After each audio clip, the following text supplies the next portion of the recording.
Hey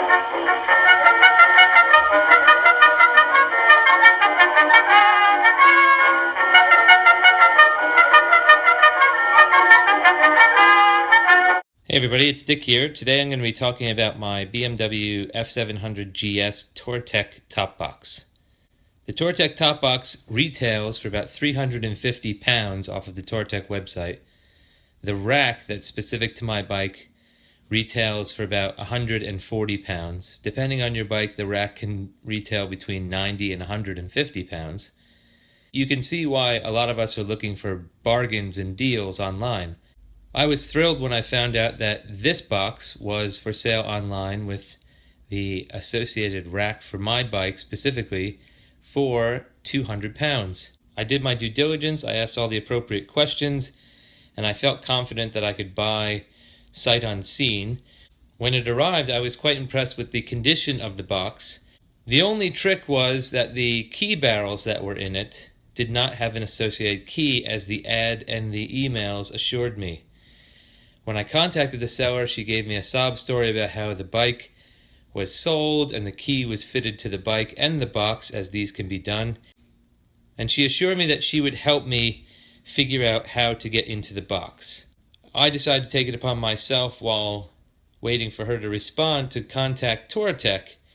And inside the box, luckily the box wasn't locked shut, inside the box has the serial number and the information about this box. Touratech asked me if this box was sold with the bike or if it was purchased aftermarket. I didn't know, but when I gave them the serial number, they were able to tell me that this box in particular was sold through BMW, and they would not be able to help me with any master keys or master cylinders. Subsequently, I needed to contact BMW directly. When I called BMW didn't know what I was talking about. They said that I could bring it down to their dealer and that they might figure out how to get into the lock barrels. Now you'll notice that the lock barrels are no longer in this box. I did some research about this type of lock and I had found a solution on my own, and I'm going to tell you about it now so that if you run into the same situation, you're not paying out the nose or stuck with a box that you can't use. This is a lock barrel that is used by Touratech on their top boxes. This is the one that came with my top box. Now, without a key, you're pretty much out of luck in getting into your box or even mounting it to your bike. There's a way to remove these easily, but two conditions must be present. The first is that your lock barrel must be in the lock position. Now that sounds odd, because you would think you would want it unlocked. The second condition is that you need the latch for the top box to be unlatched. So you need it locked in the barrel, but the latch needs to be open. Now for the bottom one, where this mounts to the rack, that means that it's not pressing up against the bottom of the box.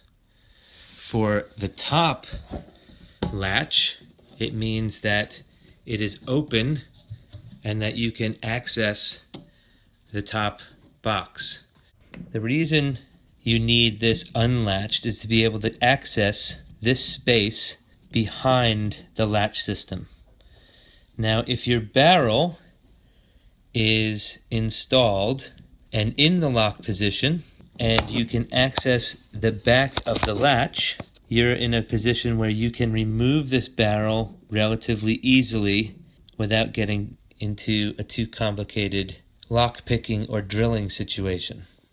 When the barrel is installed through here, you can see where my finger is. I'm not going to go ahead and put it in because I haven't recoated this barrel yet, and I don't want to get into a situation where I get stuck in there. But if you can see where my finger is coming out of the back of this, that is where the barrel will rest.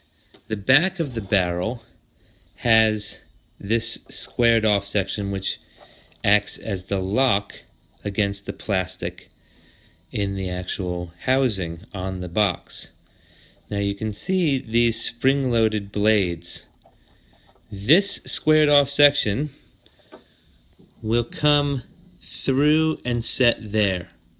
Again, if this is in the locked position and set in your housing, all you need to do is take a paper clip or a flathead screwdriver and engage this last blade. When you engage this last blade, you can then slide the barrel out of the housing. The rest of these will be engaged the way they are, and that doesn't really matter. When it's in the locked position, this blade is what releases the barrel from the housing. Now, my box was heavily used, and there was lots of grime and road dirt and grease back here that made getting the barrel out very difficult. So what I suggest is get a bit of WD-40, spray liberally in the lock mechanism at the back, and really clean it up as much as you can.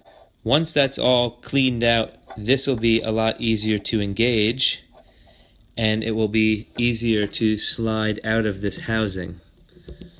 Normally when you remove this from the cylinder, you have the key engaged there and you can pull out on the key. So you might need to get a pair of needle nose pliers or something that will pinch this as you're engaging the barrel at the back, and that will slide right out like that. Now that's the easy way of getting these out.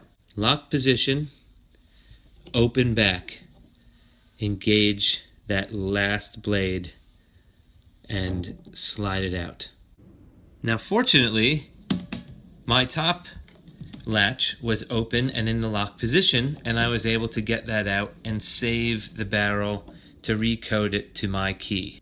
Unfortunately, this bottom latch came engaged and it was in the lock position as well. If it was in the unlocked position, I would be able to simply use it without a key while I was figuring out what to do with getting a key made for it or matched or getting the cylinder out. But unfortunately, this was latched, so I couldn't even mount this to my box until I solved this situation. Now, a locksmith said that he would charge me £100 to try and pick it and get into there. That seemed a bit exploitative to me. There's some videos online about how to pick locks, and I have to admit I gave it a try with a hairpin and a paperclip, but I was not very successful at it.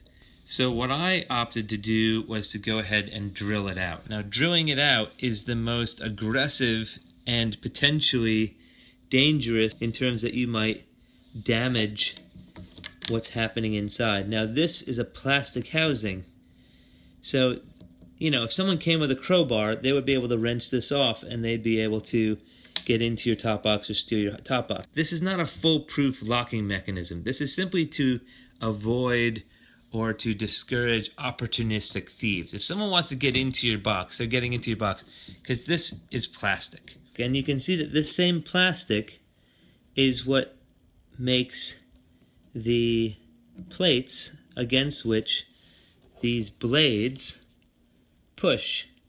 And so these blades are spring-loaded. They press against these plastic walls and it creates a lock. Now, if I use a drill to drill this out, I risk damaging this relatively soft plastic that's going to make this obsolete. So when I drill a barrel cylinder out, I want to make sure that I'm going to limit the damage I'm doing to the barrel and not the housing.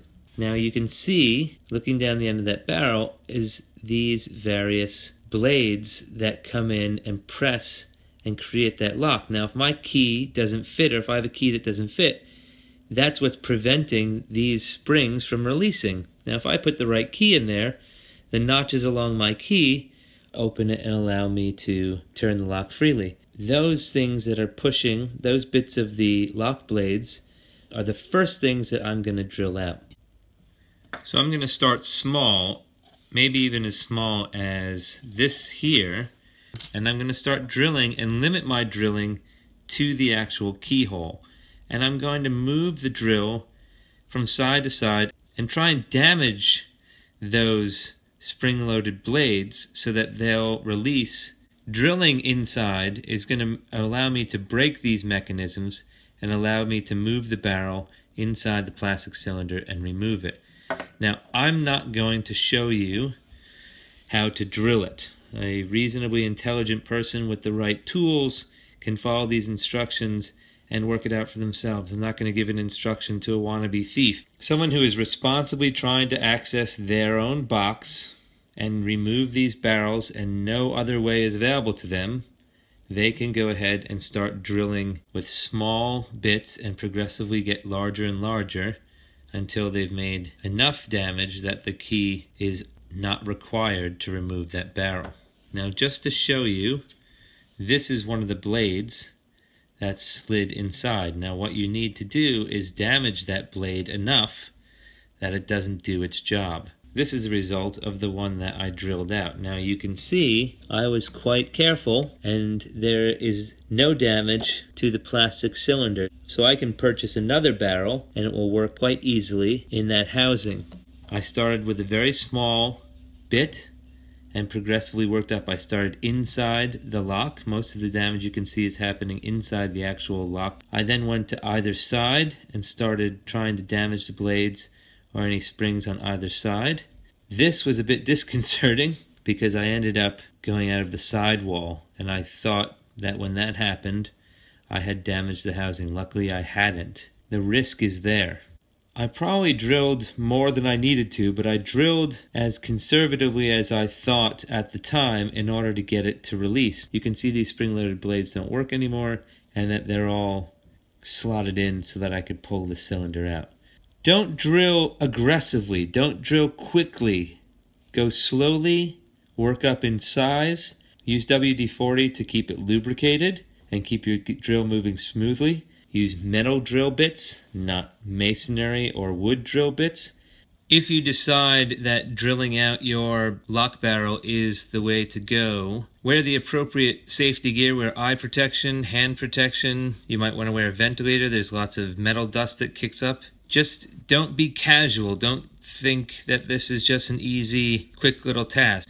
You want to go slow, increasing the size and the power of the torque on your drill. I'd use a corded drill so that you have the appropriate amount of power and you can control that power. But if you're safe and sensible, you can easily get the barrel out of your Touratech box. These don't come up for sale in the secondary market very often because people tend to keep them. But if you can find yourself a bargain, don't be put off by not having the key. You can get the barrels and your key set to it for about £30 here in the UK at a BMW dealer. Just as long as the cylinders aren't damaged, it's a very good idea to keep your eyes open. I'm always checking eBay, Gumtree, Craigslist for that odd person who has had it in the back of their garage or their shed, decides to sell it on, and you can pick up a bit of a bargain.